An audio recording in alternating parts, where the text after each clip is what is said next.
ইনায়া রুদ্ধর শার্টের কলার খপ করে ধরে, ঝাঁকিয়ে ঝাঁকিয়ে প্রশ্ন করে, আপু যা বলেছে সত্যি বলেছে? রুদ্র শান্ত চোখে ইনায়ার দিকে তাকিয়ে কলার ছাড়িয়ে নেয়। ইনায়াকে পাশ কাটিয়ে যেতে নিলে ইনায়া আবার ও সামনে এসে দাঁড়ায়। কি হলো, জবাব দিচ্ছেন না কেন? তোমার আপু কি বলেছে আমি কি করে জানবো? আপনি নাকি বিয়ে করছেন, সব ঠিকঠাক? ঠিকই শুনেছ। কাকে? যে আমাকে গুরুত্ব দেয়, যে আমার পজিটিভনেসকে অত্যাচার মনে করে না তাকে। ইনায়া শক্ত চোখে তাকিয়ে বলে, মেয়েটাকে রুদ্ধ? That's none of your business. আমি আপনার ওয়াইফ। তুমি তো অস্বীকার করেছ, অ্যান্ড এখন আমি তোমাকে অস্বীকার করছি। তোমাকে আমি তালাক দিয়ে দেব। ইনায়া সহ্য করতে পারল না। রুদ্র নাক বরাবর একটা ঘুষি দিয়ে বসে। রুদ্র আচমকা হতবাক হয়ে পড়ে। শক্তপোক্ত ছেলেটা খানিকটা ছিটকে এক পা পিছিয়ে যায়।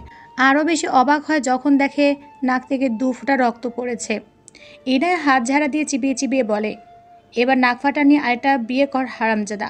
ক্যারাটে শিখেছিলাম 1 বছর। এতদিন ভাবতাম শুধু শুধুই টাকা খরচ করেছি, কিন্তু না, আজ প্রথম একটা ভালো ফলাফল পেলাম। রুদ্র ধরফড়িয়ে উঠে বসে, মুখে হাত ঘষে ঘাম মোছে, মোবাইল দিয়ে সময় দেখে। ভোর 5টা, সোমবার। সেই বুধবার সে আদ্রিতের বাসা থেকে বেরিয়ে গেছিল, তারপর বাড়িও ফেরেনি, মোবাইলও অন করেনি। মোদ্দা কথা 5টা দিন ও সবার থেকে সব থেকে পুরোপুরি বিচ্ছিন্ন। এই 5 দিন ধরে সুদীপ্তর বাসায় আছে। সুদীপ্ত ফ্রিল্যান্সিং করে। কাজ শেষ করে টেবিল থেকে উঠে বিছানা তাকাতেই রুদ্রকে থম মেরে বসে থাকতে দেখে বলে, কী রে? অনিরুদ্ধ চুল মুঠো করে ধরে বলে, ভালো লাগছে না। সুদীপ্ত খাটে এসে বসে, ধীর কণ্ঠে বলে, ইনায়ের সাথে সব মিটমাট করে নে। প্রশ্নই ওঠে না। অনিরুদ্ধ ঝাঁঝালো কণ্ঠে বলে, কেন নিজেকে কষ্ট দিচ্ছিস? মেয়েটাকেও তো কষ্ট দিচ্ছিস। ইনায়ের বাবা মাও তো ওর সাথে কথাবার্তা বলছে না। ও একটা ট্রমার মধ্যে দিয়ে যাচ্ছে সরফরাজ। তোর কি এখন ওর পাশে থাকা উচিত না? পূজা তোর সাথে এরকম কাজ করলে তুই কি করতি? সেদিনকার পরিস্থিতি কেমন ছিল তা তো আমি জানি না। ও কী করেছে তোকে বলিনি? যেখানে আমি সবার সামনে ফাইট করলাম, সেখানে ও বাবা মার সামনে হ্যাঁ বলতে পারলো না। পুরো দোষ আমার উপরে দিয়ে দিল। গতরাতে সুদীপ্তের সাথে পূজার ইনায়াকে নিয়ে বেশ কিছুক্ষণ কথা হয়েছে। পূজা গতকাল গিয়েছিল ইনায়ার বাসায়। বলেছে ইনায়ার হাবভাব, মন মানসিকতা গত 2 দিন ধরে ভালো না। পূজার সন্দেহ লাগছে আফিয়া সুলতানা শুক্রবারেও ইনায়ার গায়ে হাত তুলেছে। ইনায়ার ফুপি ফারজানা চৌধুরীও ভীষণ বকাবকি করেছে। ঈশা নিশীথ ছাড়া কেউই ইনায়ের সাথে কোনো প্রকার কথাবার্তা বলছে না। তার উপর বৃহস্পতিবার নাকি জেসমিন কল করে অতি সত্বর তালাক করিয়ে দেওয়ার কথা বলেছে। ইনায়া ভীষণ কান্নাকাটি করেছে। পূজা ইনায়ের দিকটা খোলাসা করে সুদীপ্তকে বলেছে। এটাও বলেছে যাতে অনিরুদ্ধকে একটু হলেও বুঝ দেওয়া যায়। ইনায়ের কথাবার্তা পূজার কাছে সন্দেহজনক লেগেছে। কি বলছিস না কেন? তুইও মেনে নিতে পারতি না? সবার সামনে ও আমার মাথা হেড করেছে। আমি গর্ব করেছিলাম ওকে নিয়ে, সবাই আমার সাথে বিট্রে করলেও করবে না, অথচ আমার লাইফের সবচেয়ে ধোঁকাবাজ কোহিনুরি। এই পরিস্থিতিতে ও কী করবে বুঝতে পারিনি। হঠাৎ এভাবে ধরা খাবে সেটাও তো বুঝতে পারিনি না। আমি হঠাৎ ধরাকে সবটা স্বীকার করিনি আমি। তুই ওকে সাপোর্ট করছিস কেন? সাপোর্ট করছি না, বলছিও না ও ঠিক করেছে। শুধু বললাম হয়তো নার্ভাসনেসে এমন করে ফেলেছে। বাবার সামনে সত্যিটা স্বীকার করার মতো সাহস হচ্ছিল না। কোনো মেয়ের পক্ষে লুকিয়ে বিয়ে করার কথাটা স্বীকার করার মতো সাহস ততক্ষণাৎ কাজ করে না। তোকে ওটা বুঝতে হবে সরফরাজ। আমরা ছেলে, আমাদের আগে পিছিয়ে কিছু ভাবতে হয় না, মেয়েদের ভাবতে হয়। লুকিয়ে বিয়ে করার সাথে মেয়েদের চরিত্র নিয়ে নেগেটিভ পজিটিভ অনেক কথা আসবে। ছেলেদের সেটা হবে না। ও বলেছে আমি ওকে জোর করে বিয়ে করেছি, সেটা কিছু না। সত্যিটা স্বীকার করতো। ও ওভাবে পাল্টি খেয়ে আমার ফেস লস করেছে কেন? ওই ইচ্ছা ছিল না বিয়েটা করার? সবার সামনে কী করে বললো জোর করেছি? একটু ভাবেনি আমার কেমন লাগবে? তালাকের কথা ওঠার পরও কেমন ভাবান্তর হলো না? তার ছেলে হাসি দিয়ে বলে, অবশ্য ও একটা সেলফিশ মেয়ে। ও জীবনেও আমার কথা ভাবেনি, তখনও ভাববে না, সেটা স্বাভাবিক ছিল। তুই তো ওর নেচার জানিস বল? তুই তো ওকে চিনিস নাকি? আর ওর পরিবারের সবাই ওকে বিশ্বাস করে। ওর বাবা ওকে অন্ধের মতো বিশ্বাস করে। সেই জায়গাটা থেকে সত্যিটা বলা টাফ ছিল না? ওর কাজটা কোনো ভুল না, না? আমি ভুল করেছি এখন এটা বুঝতে যাচ্ছিস? ওর কাজটা অবশ্যই ভুল। ও ওর ভুলের জন্য মাপ চেয়েছে। তুই তো জানিস ও কেমন। তুই তো সবটা জেনেই ভালোবেসেছিস। অনিরুদ্ধ নিজের মতো বলে, আমি ভালোবেসেছি। ওই স্বার্থপর মেয়ে আমাকে কখনো ভালোই বাসেনি। ভালোবাসলে আমাকে সবার সামনে অপদস্থ করতে পারতো না। আমিও পারতাম পাল্টি খেতে, আমিও পারতাম ওর পরিচয় গোপন করতে, কিন্তু করিনি। কারণ আমার ওকে সবার সামনে পরিচয় করিয়ে দেওয়া সৎ সাহস ছিল। ওর সেটা নেই। যদি প্রকৃতপক্ষে ভালোবাসতো তাহলে অবশ্যই থাকতো। ও ওই মুহূর্তে কিভাবে বলেছিল বিয়ে করে ও ভুল করেছে, আমি শুধু এটাই মানতে পারি না দীপ্ত। তালাকের কথা ওঠার পরও কিভাবে বলে ভুল করেছে। সুদীপ্ত অনির কাঁধে হাত রেখে বলে, ও বিয়েটা করে আসলেই ভুল করেছে। অবশ্যই ভুল করেছে। বাবা মাকে না জানিয়ে বিয়ে করাটা অবশ্যই ভুল ছিল, অন্যায় ছিল। তুই নিজেও মানবি না তোর মেয়ে তোকে না জানিয়ে বিয়ে করুক? এই কাজের জন্য ওর বাবা মা অবশ্যই ওকে তুলু তুলু করবে না? এদিকে তুই এমন করছিস, আর এদিকে ওর বাবা মা। ইনায়া কোন দিকে যাবে? অনিরুদ্ধ রেগে কাঁধ থেকে হাত সরিয়ে বলে, ওর বাবা মা মানছে না বলেই তো আমার কাছে এসেছে, মানলে জীবনও আসতো না। যখন দেখলো কোথাও ঠাঁই হচ্ছে না, তখন মনে হলো রুদ্ধ তো নির্লজ্জ। রুদ্ধর গায়ে তো চামড়া নেই, মান অপমান বোধ নেই, ও ঠিকই মানবে। সুদীপ্ত হাল ছাড়ে, আড়াল করে, আর তার নিজের মতো বলতে পারবে না। অনিরুদ্ধর কথাগুলো ওর ইললজিক্যাল লাগছে না। অনিরুদ্ধ নিজের জায়গায় একদম ঠিক। ইনাও পরিস্থিতির শিকার। অনিরুদ্ধ যে ইনার সেদিনের আচরণে ভীষণ কষ্ট পেয়েছে তা সুদীপ্ত আন্দাজ করতে পারে। সেই খারাপ লাগা থেকে অনিরুদ্ধ ইনার পরিস্থিতি বুঝতে পারছে না। পূজা আর ইনায়া ক্লাস 3 থেকে ফ্রেন্ড, জানিস তো? অনি উত্তর দেয় না। সুদীপ্ত নিজের মতো করে বলে, পূজা আমাকে ইনায়া সম্পর্কে অনেক কিছু বলেছে। যেমন ইনায়া এক্সট্রিম লেভেলের ইন্ট্রোভার্ট, ও অনেক মজা ফান করতে পারলে ও ভীষণ রকমের চাপা স্বভাবের মেয়ে, আর উপরও ইমোশনাল ফুল। এই যে এতদিন ধরে এসবে হচ্ছে, ও এইসব মেনে নিতে পারছে না। গতকাল পূজা ইনায়ার সাথে দেখা করেছে। পূজা আমাকে বলেছে ইনায়া কেমন যেন অস্বাভাবিক আচরণ করছিল। একটু থেমে বলে, তুই আন্দাজ করতে পারছিস ভুলভাল কিছু করলে? অনিরুদ্ধ খ্যাপাটে দৃষ্টিতে সুদীপ্তর দিকে তাকায়। সুদীপ্ত বলে, আমি বলছি না করেছে বা কিছু, কিন্তু যদি করে ফেলে? ইনায় নিজের ইমোশন সামলাতে পারে না। ও হঠাৎ হঠাৎ অনেক অকল্পনাতীত কাজ করে ফেলে। এটা তুই নিজেই আমাকে বলেছিস। অনি সুদীপ্তর কলার খামচে ধরে, হিস হিসিয়ে বলে, কোহিনূর সম্পর্কে বেশি বুঝে ফেলেছিস না? ইনায়া সম্পর্কে বেশি বোঝেনি। আমি আমার ধারণাটা বললাম। কিছু কিছু মেয়ে ছাড়া সবাই সব পরিস্থিতিতে নিজেকে সামলাতে পারে না। পূজা আর ইনায়া একই পদের। পূজা যেমন ইমোশনাল ফুল, ইনায়াও তেমন। তাছাড়া তোর তো বোন নেই, তুই বুঝিস না। মেয়েদের আবেগ একটু বেশি থাকে। আমাদের সহজে কান্না আসে না, কিন্তু মেয়েরা একটু এদিক ওদিক হলে কেঁদে দেয়। এইসব দেখলে তোর কাছে ন্যাকামি লাগে। একটা বোন থাকলো, ছোট থেকে বড় হতে দেখতি, তাহলে বুঝতে পারতি মেয়েরা ঠিক কেমন হয়। বোনদেরকে দেখেছি তো, তাই কিছুটা হলেও আন্দাজ করতে পারি। আর পূজা আমাকে বলেছে ইনায়ার মধ্যে ভুল করার সম্ভাবনা অনেক। রুদ্র কলার ছেলে দিয়ে অন্যদিকে মুখ করে তাকিয়ে থাকলো। সুদীপ্ত বিছানায় শুয়ে পড়ল। তোর লাইফ তুই ভালো বুঝবি, কি করা উচিত কি করা উচিত না। পূজা আমাকে যতটুকু বলতে বলেছিল আমি বলেছি, বাকিটা তোর সিদ্ধান্ত। তুই আমার কথা শুনিসও না, শুনবিও না, শুনবি এটাও আশা করি না। অনিরুদ্ধ আধা ঘন্টার মতো থম মেরে বসে রইল কিছুক্ষণ। এই গরমে আমি মারা যাব কোহিনূর, রুদ্র হাঁপাতে হাঁপাতে বলে। ইনায়া বই বন্ধ করে ব্যাগ থেকে ঠান্ডা পানির বোতল বের করে বলে, ধুর, কী সব কথা বলেন আপনার? হায়াত শেষ না হওয়া পর্যন্ত কেউ মরে না। আরে তা কি জানি না নাকি, কথায় কথা বললাম আর কি। অতিরিক্ত গরমে আমার মরণ হবে, নয়তো বাইক অ্যাক্সিডেন্টে, তুমি মিলিয়ে নিও। ইনায়া আলগোচে হেসে বলে, আগে পানি খান তো। রুদ্ধ এক চুবুকে পুরো বোতল খালি করে ফেলে। বোতল ফিরিয়ে দিয়ে বলে, মরতে মরতে বেঁচেছি। ইনিয়া বোতলটা দিয়ে রুদ্ধকে ঠাস ঠাস করে বাড়ি দিয়ে বসে। আজে বাজে কথা বলতে নিষেধ করেছিলাম না আমি? আরে এটা উপমা দিয়ে বলেছি। তাহলে আমি উপমা দিয়ে বলবো, যখন আমি আমার আপনজনদের চোখে বিতৃষ্ণা দেখব, নিজের প্রতি সকলের চোখে ঘৃণা দেখব, আমি তখন মারা যাব। আপনিও সেটা মিলিয়ে নিন। হঠাৎই কথাগুলো মনে পড়তেই রুদ্র হাঁসফাঁস করে ওঠে। এনা আসলে ইমোশনাল ফুল, ওর পক্ষে ভুলভাল কাজ করা কোনো ব্যাপারই না। রুদ্র তড়িঘড়ি করে ড্রয়ার থেকে মোবাইলটা নিয়ে আজ 5 দিন পর অন করে। নেট অন করতে একটার পর একটা নোটিফিকেশন আসতেই থাকে। আজ তো 4টার আদ্রিত কল করেছিল ওকে। রুদ্র বুকটা অজানা কারণে ধুকপুক করে ওঠে। ইনায়া ব্লক করে রেখেছিল। ব্লকগুলো খুঁড়ে ফেললো। ইনস্টাগ্রামে অসংখ্য মেসেজ এলো ইনায়ার আইডি থেকে। রাত 12টায় মেসেজগুলো এসেছে। রুদ্র হাত বাড়িয়ে কপালে ঘাম মুছে মেসেজগুলো পড়তে শুরু করে। প্রিয় রুদ্ধ, তুমি আমার মুখ থেকে একটা শোনার জন্য ভীষণ তরপরে। আমি কখনো বলিনি, কারণ আমি চেয়েছিলাম তোমাকে আমি কথাটা বলবো যখন আমাদের পরিবারের প্রতি সদস্যের সামনে আমাদের বিয়েটা হবে। সকলের সম্মতিতে বিয়ের পর আমরা যখন সারাদিন শেষে একা হব, তখন আমি তোমাকে কথাটা বলতে চেয়েছিলাম। আরও অনেক কিছু বলতে চেয়েছিলাম। এটা আমার একটা ডিজায়ার ছিল। তুমি তোমার ভাষায় ন্যাকামি বলতে পারো, আমার সমস্যা নেই। স্বার্থপর মেয়েটা যাওয়ার আগে ভিকটিম রোল প্লে করে গেল। ইচ্ছাটা তো আর পূরণ হবে না, তাই এখন বলছি সবটা। আমি তোমাকে ভীষণ ভালোবাসি রুদ্ধ, ভীষণ ভীষণ ভালোবাসি। হয়তো তোমার মতো ভালোবাসি না, তবে আমি আমার মতো করে ভীষণ ভালোবাসি। এখন তোমাকে আমি আমার ভালোবাসার গল্পটা শোনাই। হ্যাঁ, পড়েছ তো? সেদিনের মতো অর্ধেক কথা শুনে পড়ে রেখে দিও না কিন্তু।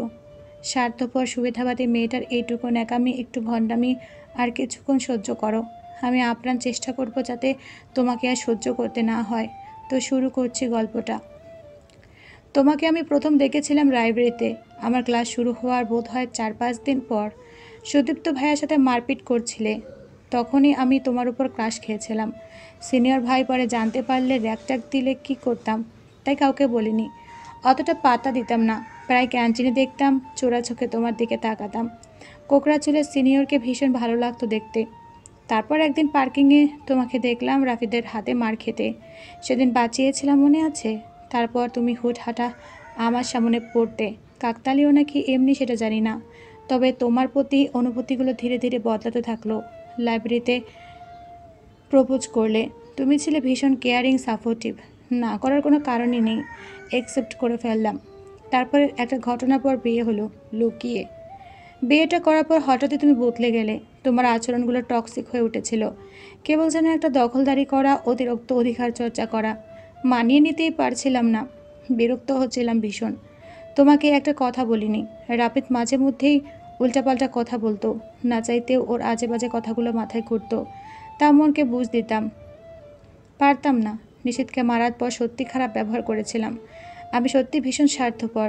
কিভাবে তোমাকে মরে যাওয়ার কথা বলেছিলাম, বুক ধুকে ধুকে মরছিলাম। তোমার যখন অপারেশন হলো কি যে অসহায় লাগছিল, একটু মিতা বলছি না। তারপর আপুর বোঝানো কাজ দিল। বুঝলাম তুমি আমি ভিন্ন দুটো পরিবেশে বড় হয়েছি বলে আমাদের এই সমস্যা। সমাধান করেছিও বলো। 1 মাস খুব সুন্দর সময় কাটিয়েছি না? অনেক কথা বলে ফেললাম না? আজ আর একটু শোনো। এখন আসল কথায় আসি।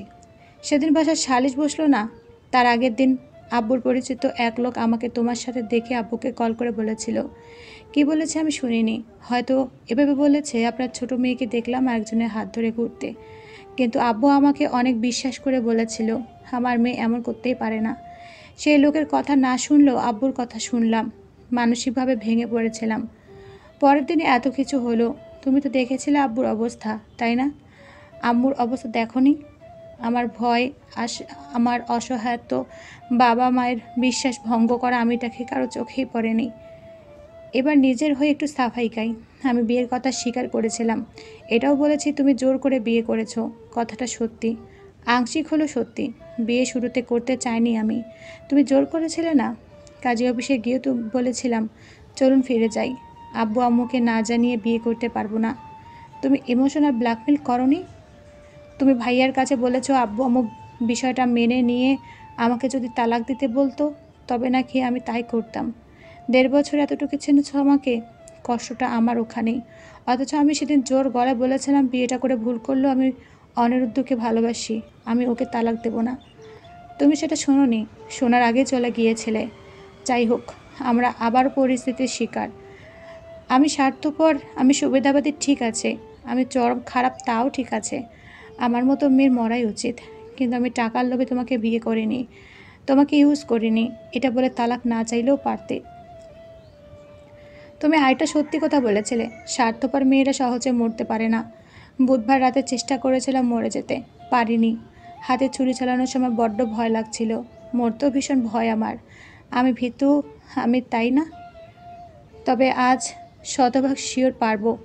কেন জানো? তোমার চোখে রাগের পরিবর্তে আমার কাছ থেকে কষ্ট পাওয়ায় আমার প্রতি তোমার সীমাহীন ঘৃণা দেখেছি, বিতৃষ্ণা দেখেছি। আজকে আব্বু বলেছে আমাকে নিজের মেয়ে হিসেবে পরিচয় দিতে ওনার ঘৃণা হয়। আম্মু যে কতবার গায়ে হাত তুললো, কতবার মরে যেতে বলল।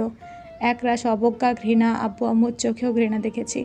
4-5টা দিন অনেক সহ্য করেছি, অনেক মানানোর চেষ্টা করেছি, বারবার ভুল স্বীকার করেছি, কোনো লাভ হয়নি। বিশ্বাস, ভালোবাসা একবার চলে গেলে আর জোড়া লাগে না। অনেকটা কাচের গ্লাসের মতো। আব্বু আম্মু, স্বামী, সবার চোখে ঘৃণা দেখে আমি শ্বাস নিতে পারছিলাম না। ট্রমায় কেউ বাঁচতে পারে না। ভেবেছি কোথাও চলে যাব, মৃত্যুই কি সব কিছু সমাধান। দেখলাম আমার কোথাও যাওয়ার জায়গা নেই, কোথাও না। একমাত্র মৃত্যুই আমাকে বাঁচাতে পারে। তাই ভালো থেকো। আমার নামটাও মনে রাখার দরকার নেই। স্বার্থপর সুবিধাবাদী মেয়েদের কারো স্মৃতিতে থাকা উচিত না। ভিকটিম রোল প্লে করলাম। হ্যাঁ, তুমি ঠিক রুদ্ধ। ইট ডিজার্ভ বেটার। আমি তোমার যোগ্য না। অযথা 1.5 বছর সবাই নষ্ট করেছে আমার পেছনে, তার জন্য sorry. Again I love you. কখনো বলিনি, কারণ জানোই তো আমি বদনজরে কতটা বিশ্বাসী। তাছাড়া বিয়ের প্রথম রাতে তোমাকে কিছু উপহার দিয়ে কথাটা বলার ভীষণ ইচ্ছে ছিল। সবটা ইচ্ছে তো আর পূরণ হয় না। I love you. রুদ্র স্তব্ধ হয়ে গেল, নিঃশ্বাস আটকে গেল। ও আদ্রিতকে কল দেয় দ্রুত। আদ্রিত রিসিভ করে কিছু বলার আগে অনিরুদ্ধ বলে, তুমি আমাকে হাসপাতালের লোকেশন দাও শুধু, বলে কেটে দেয়। সুদীপ্তকে নিয়ে আধা ঘন্টার মধ্যে সিটিএম হসপিটালে চলে যায়। হুমায়ুন কবির, আফিয়া সুলতানা চেয়ারে বসা, ঈশা দেয়ালে হেলান দিয়ে দাঁড়ানো, নিশ্চিত পাশে দাঁড়ানো, আদ্রিত আহসান একসাথে দাঁড়ানো। তখনই আরিফিন ওটি থেকে বের হয়। এবি নেগেটিভ রক্ত লাগবে। নিশিত বলে, আমার এবি নেগেটিভ, নার্সের সাথে যাও। নিশিত নার্সের সাথে চলে যায়। আদ্রিত আরিফিনকে প্রশ্ন করে, কী অবস্থা ভাইয়া? ঈশা এগিয়ে আসে। আরিফিন বলে, আরেক ব্যাগ রক্ত রেডি করে রাখো, যদি লাগে আর কি। ওর অবস্থা ভালো না, বাঁচার চান্স খুবই কম। স্লিপিং পিলসকে হাত কেটেছে, হার্টবিটও কম। তোমরা ওকে আনতে অনেক দেরি করে ফেলেছ। যদি বাঁচে তাহলে ভাববে মিরাক্কেল। আল্লাহকে ডাকতে থাকো, এটা ছাড়া আমাদের হাতে কিছুই করার নেই। আরিফিন ওটিতে ঢুকে আবারও। ঈশা কান্নায় ভেঙে পড়ে। আব্বু আম্মুর দিকে তাকিয়ে বলে, বারবার বলেছি ইনুর সাথে এমন করো না, বারবার বলেছি, শোনোনি আমার কথা কেউ। ও তোমাদের এই ব্যবহার মেনে নিতে পারছিল না। যা হয়েছে মেনে নাও। ও স্বীকার করেছে ও ভুল করেছে। কালকে কীরকম ব্যবহার করেছো তোমরা? ওর মুখের সামন থেকে খাবার নিয়েছিলে না আম্মু? মানুষ শত্রুর সাথেও তেমন করে না। তোমরা জানো না ইনু শক্ত গোছের মেয়ে না? ও সবসময় ব্যবহার মানতে পারে না। তোমরা জানতে না সেটা? বারবার মরে যেতে বলেছ, হয়েছে এখন? শান্তি পেয়েছো? মরে যাকো, মরেই যাক। আফিয়া সুলতানা মুখে কাপড় চেপে কাঁদেন। হুমায়ুন কবির নামাজ পড়তে চলে যান। আদ্রিত ঈশার মাথাটা বুকে চেপে ধরে। ঈশা ওভাবেই কাঁদতে থাকে। যদি ওয়াশরুমে যাওয়ার পর এমনি চেক করে ইনুর রুমে না আসতো তাহলে কি হতো? বিছানা, মেঝে কীভাবে রক্তাক্ত হয়েছিল। ঈশার চোখে শুধু সেটাই ভাসছে। সুদীপ্ত রুদ্ধর কাঁধে হাত রাখে। রুদ্ধর চোখ লাল। কোহিনূর যদি বেঁচেও ফিরে তাহলে ও এই কাজের জন্য আমার হাতে মরবে। মরার এত শখ না? এত শখ মরার? কত হাত কাটতে পারে আমিও দেখব কতটা কষ্ট সহ্য করতে পারে। ইগনোরেন্স সহ্য হয় না, না? সব দেখাবো ওকে আমি। শুধু বেঁচে ফিরুক, শুধু বেঁচে ফিরুক। হুমায়ুন কবির জায়নামাজ থেকে উঠে পাশে তাকালেন। অনিরুদ্ধ নামাজ পড়ছে। কিছুক্ষণ পরপর ওর শরীর কেঁপে উঠছে, গাল বেয়ে অশ্রু গড়িয়ে পড়ছে। হুমায়ুন কবির অনেকক্ষণ ধরে তাকিয়ে রইলেন অনিরুদ্ধের দিকে, নিস্তব্ধ নিষ্ফল চোখে। যা বোঝার বুঝে গিয়েছেন উনি। ওটির সামনে চলে গেলেন। মেয়ে ফিরুক একবার, উনি আর কিচ্ছু চান না। যতই খারাপ পরিস্থিতি, যতই মারাত্মক অবস্থা হোক না কেন, হুমায়ুন কবিরের বিশ্বাস রব ওনাকে ফিরিয়ে দেবেন না।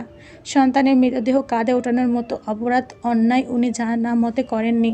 তাছাড়া যেখানে একটা মেয়ের বাবা স্বামী রবের কাছে মেয়েটির প্রাণ ভিক্ষা চেয়ে অশ্রু বিসর্জন দিচ্ছে, সেখানে রব কী করে দুজনকে একসাথে শূন্য হাতে ফিরিয়ে দেবেন?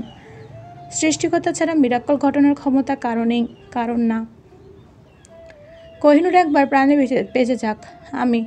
আমি ওর সাথে আর কখনো খারাপ ব্যবহার করব না। ওর যত পাগলামো, যত ইম্যাচুরিটি, যত ভুলভাল কাজ সব আমি মাথা পেতে নেব। শুধু প্রাণে বাঁচুক একবার। আমি সহ্য করতে পারবো না ওর কিছু হলে, একদম সহ্য করতে পারবো না। নিশীথের শরীরে প্রচুর এনার্জি, ওর ব্লাড নেওয়া যায়নি। পরে সুদীপ্তর সাথে ম্যাচ করায় 1 ব্যাগ রক্ত নেওয়া হয়েছে, আরও 1 ব্যাগ রক্ত রেডি রাখতে বলা হয়েছে। ফারিনের ব্লাড গ্রুপও এবি পজিটিভ। আহসান সকাল 6:30 নাগাদ ফারিনকে নিয়ে হাসপাতালে এসেছে, কিন্তু বাচ্চা জন্ম দেওয়ার 1 বছরের মধ্যে রক্তদান না করাই ভালো। এটা আহসান জানতো না, তাই ফারিনের কাছ থেকে রক্ত নেওয়া হয়নি। পরে নিশীথ ওর একটা ফ্রেন্ডকে কল করে আরও 1 ব্যাগ রক্ত ম্যানেজ করেছে, যেটা 1 ঘন্টা পরে কাজে লেগে গিয়েছিল। সকাল তখন 8:30। ডাক্তাররা কোনো পজিটিভ কথা বলতে পারেননি। এদিকে আফিয়া সুলতানা প্রেশার লো হয়ে উনি মাথা ঘুরে পড়ে গিয়েছেন। আফিয়া সুলতানাকে ঘুমের ওষুধ দেওয়া হয়েছে। হুমায়ুন কবিরেরও সামলানোর মতো অবস্থা নেই। ঈশা নাজেহাল অবস্থা, বড্ড হিমশিম খাচ্ছে। নিশীথ ছিল বলে কিছুটা রক্ষা হয়েছে। নিলয় আহমেদও ওটিতে আছেন। আজকে অফিসে একটা আর্জেন্ট মিটিং আছে। আহসান আদ্রিত 8টা নাগাদ বেরিয়ে পড়েছিল। এতটা গুরুত্বপূর্ণ মিটিং ছিল, আদ্রিতে না গেলেই নয়, না হলে ঈশাকে এমন পরিস্থিতিতে একা ফেলে যেত না ও। মিটিংটা শেষ হলে আদ্রিত চলে আসবে বলে গেছে। সুদীপ্ত আর রুদ্ধ করিডোরে চেয়ারে বসা। অনিরুদ্ধ স্তব্ধ হয়ে গেছে। ওর কোনো নড়চড় নেই, নিজের হৃদস্পন্দন ভালো করে অনুভব করতে পারছে না। দীপ্ত। সুদীপ্ত পেছনে ফিরে তাকায়। পূজা দাঁড়িয়ে আছে। সুদীপ্ত উঠে ওর সামনে দাঁড়ায়। একা এসেছো? হ্যাঁ। ইনুর কী অবস্থা? করুণ স্বর। ভালো না। আমি বলেছিলাম ওর কথাবার্তা আমার ভালো মনে হয়নি। ফ্যাচ ফ্যাচ করে কেঁদে দেয়। সুদীপ্ত ওর মাথা বুকে চেপে ধরে মাথায় হাত বুলিয়ে দেয়। ও কি করলো এটা দীপ্ত? ঠিক হয়ে যাবে। যদি না বাঁচে? অনিরুদ্ধ মাথা তুলে তাকায়। সুদীপ্ত মাথায় হাত বুলিয়ে দিয়ে বলে, বাঁচবে। পূজা সুদীপ্তকে সরিয়ে দিয়ে রেখে অনিরুদ্ধের সামনে এসে বলে, আপনি ইনায়াকে ডিভোর্স দেবেন না? দিয়ে দিন, ওর ভালো হবে, আপনিও ভালো থাকবেন। আপনাকে বিয়ে করার পর থেকে ওর জীবনটা ঝামেলার শেষ নেই। রাফিদ না কার সাথে আপনার ঝামেলা, তার জন্য ইনুকে আজে বাজে কথা সহ্য করতে হয়। কত নিম্নমানের কথাও সহ্য করে। ওরা তো কিসের ঠেকা? হ্যাঁ, আমাদের ক্লাসমেট একজন এভাবে লুকিয়ে বিয়ে করার কারণে ওকে ওর বাবা মা ত্যায্য করে দিয়েছে। ইনা এই ঘটনা শুনে লাস্ট 1 সপ্তাহ ধরে ঘাবড়েছিল অনেক। সেই খবর নিয়েছেন? ও যখন গেল আপনাকে সবটা বোঝাতে একটু শোনানোর প্রয়োজন বোধ করেননি? যখন তখন এখানে এসে নাটক করছেন কেন? অনিরুদ্ধ ঠান্ডা চোখে তাকিয়ে থাকে। পূজা আবারও কিছু বলার জন্য মুখ খুলতে গেলে সুদীপ্ত ওর হাত টেনে নিয়ে ওকে নিয়ে একটা সাইডে চলে গেল। এভাবে বলো না পূজা, ভাঙা মানুষকে আর ভাঙতে নেই। তোমার বন্ধু যে ভাঙলো, ইনার দোষটাও কম না পূজা। পূজা মুখ ঘুরিয়ে নেয়। সুদীপ্তকে বলে, 1 হাতে কিন্তু তালি বাজে না। ইনায়া জানতো এমন একটা পরিস্থিতি আসবে। বাবা মার সম্মানের কথা ভেবেছে, ইটস ওকে। কিন্তু ওখানে ও পুরোপুরি সারফারাজকে দোষ দিয়ে ঠিক করেনি। আমি এই 5টা দিন আজকে ভোর থেকে সারফারাজকে দেখেছি। ও অভিমান করে খারাপ ব্যবহার করেছে। ওর রাগ ওর অভিমানটা ফেলে দেওয়ার মতো নয়। কিন্তু ইনায়ার সাথে রাগ অভিমান করে সারফারাজ নিজেও ভালো ছিল না। কষ্ট ও নিজেও পেয়েছে। পূজা শুকনো মুখে তাকিয়ে থাকে। সুদীপ্ত বলে, ইনায়া কাঁদতে পেরেছে, একটা ভুল স্টেপ নিতে পেরেছে দেখে মনে হলো ও বেশি কষ্টে আছে। কিন্তু সারফারাজ তো ছেলে, ও কাঁদলো না, ভুলভাল কিছু করলো না, জনসমক্ষে কোনো প্রতিক্রিয়া দেখালো না। তাই ও একটু কষ্ট নেই, একটু খারাপ নেই, ভাবাটা অযৌক্তিক। পূজা মাথা নামিয়ে ফেলে। সুদীপ্ত বলে, প্রে করো ইনায়া যাতে সুস্থ হয়ে যায়। ইনায়াকে প্রাণে বাঁচানো গিয়েছে, তবে বলা হয়েছিল যদি 2 থেকে 3 ঘন্টার মধ্যে জ্ঞান না ফেরে তবে কোমে চলে যাওয়ার সম্ভাবনা অনেক বেশি। এই কথা শুনে হুমায়ুন কবির স্তব্ধ হয়ে গিয়েছেন। রাতারাতি ডায়াবেটিস নীল হয়ে ওনার হাত পা কাঁপা শুরু হয়ে গিয়েছিল। অনিরুদ্ধ আর নিশীথ নিয়ে ওনাকে দ্রুত ডাক্তারের কাছে নিয়ে যায়। একদিকে বোন, অন্যদিকে বাবা মা দুজনে অসুস্থ। ঈশার কাঁদতে কাঁদতে চোখ মুখ ফুলে গিয়েছে। ফারিন আহিয়ানকে কোলে নিয়ে ঈশার পাশে এসে দাঁড়ায়। আল্লাহ পরীক্ষা নিচ্ছেন, এভাবে ভেঙে পড়ো না। কান্নারত ঈশা বলে, এজন্য এভাবে? আরও ভয়াবহভাবে নেন। আল্লাহর ওপর বিশ্বাস রাখো, উনি যা করেন ভালোর জন্যই করেন। হয়তো এটা দরকার ছিল। ঈশা চুপ করে যায়। ফারিন বলে, অনেক কিছু দেখেছি তো জীবনে, তাই বলতে পারি। দুঃখ না আসলে সুখকে কিন্তু অনুভব করা যায় না। মাঝে মধ্যে দুঃখের প্রয়োজনীয়তা অনেক, তাহলে সুখের মর্ম বোঝা যায়। ঈশা মাথা নুইয়ে ফেলে। ইস, আর একটু সতর্ক থাকতো, ইনুর সাথে গত রাতেও থাকতো, তাহলে এমন হতোই না। তারপর সত্যি একটা মিরাক্কেল ঘটতো। দীর্ঘ 8 ঘন্টা পরিবারের মানুষকে কাঁদিয়ে সবাইকে অপরাধের সাগরে ডুবিয়ে ইনায়ার জ্ঞান ফেরে। কিন্তু তখন আফিয়া সুলতানা ঘুমের ওষুধ খেয়ে হসপিটালের একটা কেবিনে ঘুমন্ত অবস্থায় ছিলেন, আর হুমায়ুন কবিরকে নিশীথ জোর করে বাসায় নিয়ে গিয়েছে। ইনায়ার জ্ঞান ফেরার খবর ততক্ষণাৎ ওনারা পাননি। বোনকে দেখতে ছটফট করতে থাকা ঈশার মনেও ছিল না ওনাদের জানানোর কথা। ইনায়ার জ্ঞান ফেরার কথা শোনার পর থেকে অনিরুদ্ধকে আশেপাশে দেখা যায় না। আধা ঘন্টা পর দেখা করার পারমিশন দেওয়া হলে ঈশা আর ফারিন দেখা যায়। ইনায়া চোখ বন্ধ করে শুয়েছিল। ঈশা ওর পাশে গিয়ে দাঁড়ায়, ধীরকণ্ঠে ডাকে, ইনু। ইনায়া চোখ খোলে, পিটপিট করে তাকায়। ঈশা মাথায় হাত বুলিয়ে বলে, শরীর কেমন না লাগছে? বসবো। ইনায়া হালকা করে ঠোঁট নাড়িয়ে বলে। নার্স বেডটা উঁচু করে ইনায়াকে বসিয়ে দেয়, তারপর বেরিয়ে যায়। ইনায়া ধীরে ঠোঁট নাড়িয়ে বলে, কষ্ট দিলাম না আবারও? ঈশা ঠান্ডা চোখে তাকিয়ে থাকে। ইনায়া তার ছেলে হাসি দিয়ে জড়ানো কণ্ঠে বলে, দেখো কি বোকা আমি। সুইসাইড মানুষ দরজা না লাগিয়ে করে। দরজাটা বন্ধ করলেই ভালো হতো। আবারও একটা ভুল করে ফেললাম। ঈশার কথাগুলো সহ্য হলো না। দাদা দাঁত চেপে ইনার গালে একটা থাপ্পড় বসিয়ে দিল। থাপ্পড়ের জোরে ইনার মাথা ঘুরে গেল যেন। ফারিন ঈশার হাত টান দিয়ে চোখ রাঙিয়ে বলে, পাগল হয়ে গিয়েছো? ও সুস্থ হয়নি এখনো।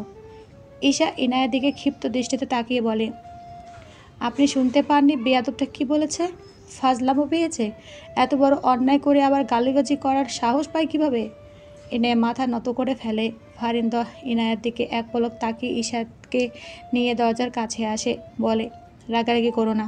ট্রমাটা কাটিয়ে ওঠার জন্য সময় দাও। মেন্টাল সাপোর্ট দরকার ওর এখন। আর তোমার ভাইয়া আর আতিফ ভাইকেও খবর দাও। আর তোমার আব্বু আর কাজিনদেরকেও বলো, ওনারা টেনশন করছেন। ঈশা ইনায়ের দিকে তাকিয়ে বাইরে চলে গেল। একে একে সবাইকে কল দিয়ে বলল। ফারিন ইনায়ের মুখোমুখি এসে বসে, ছোট মানুষ, ভুলভাল কাজ করেছে, আর এসব করো না। জীবন তোমার শুরুই হয়নি, তার আগে শেষ করার চিন্তাভাবনা? ইনায়া কোনো উত্তর দেয় না। ফারিন বলে, বাবা মায়ের ছায়াতলে আছো, বাবা মায়ের ভালোবাসা যেমন পাচ্ছ তেমন শাসনটাও তো সহ্য করতে হবে। অনেকে বাবা মার একটু শাসন পেতে চাইলেও কিন্তু পায় না। কি জানি বাঁচার ইচ্ছেটা চলে গিয়েছিল। থেমে থেমে বলে, একটানা কথা বলতে পারছে না। মরে গেলেই কি সব কিছু থেকে মুক্তি পাওয়া যায় বলো? ইনা মাথা নুয়ে ফেলে। মৃত্যু যদি এতই সহজে ধরা দিত, মৃত্যু যদি সব কিছুর সমাধান হতো, তবে তো আমি কবে মরে যেতাম। ইনায়া অবাক হয়ে তাকায়। ফারিন মৃদু হেসে বলে, থাক, তোমার এত প্রেশার দিও না। তবে মনে রেখো, আঙ্কেল আন্টিকে তুমি ভীষণ কষ্ট দিয়েছ। সন্তান হারানোর কষ্টটা সাংঘাতিক, সহ্য করার মতো না। যারা হারায়, হারানোর ভয়ে গুমড়ে মরে, তারাই বুঝতে পারে। তুমিও মা হও, বুঝতে পারবে। ইনায়া মাথা নত করে রাখে। দরজায় ঠকঠক শব্দ হয়। ফারিন ঘাড় বাঁকিয়ে তাকায়। অনিরুদ্ধ এসেছে।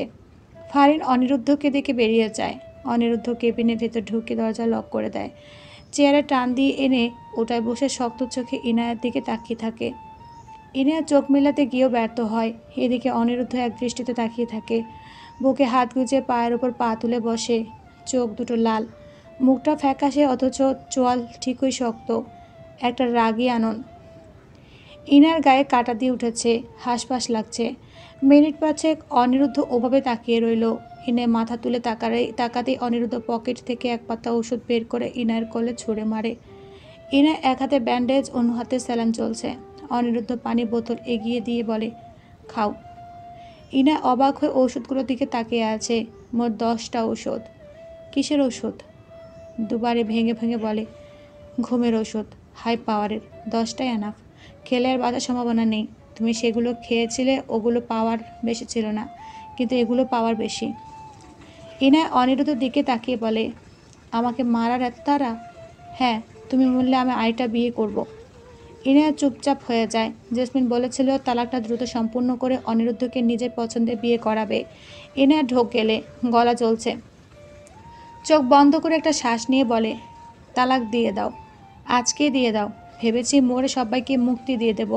শালা মরলামও না, এতগুলো ওষুধ খেলাম, কোনো লাভই হলো না। আমি মরলেই তোমার সব সমস্যার সমাধান হয়ে যেত। হাত না কেটে ফাঁসি দিলেই ভালো হতো, বাঁচানোর কোনো চান্সই থাকতো না। কণ্ঠটা যথেষ্ট দুর্বল, অথচ তেজে তারামিতে ভরপুর, যার ফলস্বরূপ ইনায়ের কানের পাশ জ্বলে উঠল। গা কেঁপে পড়ে যেতে নিলে অনিরুদ্ধ ওকে বুকে চেপে ধরে। ইনায়ে একটু ধাতস্থ হয়ে হু হু করে কেঁদে উঠল। ওভাবে থেকেই বলে, মেরে ফেলো, আমাকে সবাই মেরে ফেলো, আমি মরলেই সবাই বাঁচে। অনিরুদ্ধ এক দৃষ্টিতে তাকিয়ে থাকে। ইনায়া এক সময় থামে, কাঁদতেও পারছে না ঠিকঠাক, মাথা ঘুরছে। ইনায়া রুদ্ধকে কোনো সাহায্যে সরিয়ে স্যালাইন চলা হাতটা উঠিয়ে চোখ মুছে। রুদ্ধ বাম হাতটা টেনে এনে গলার রেখে বলে, নাও, মেরে ফেলো আমাকে। অনিরুদ্ধ রাগের চোয়াল শক্ত হয়ে গিয়েছে। এত মরার শখ?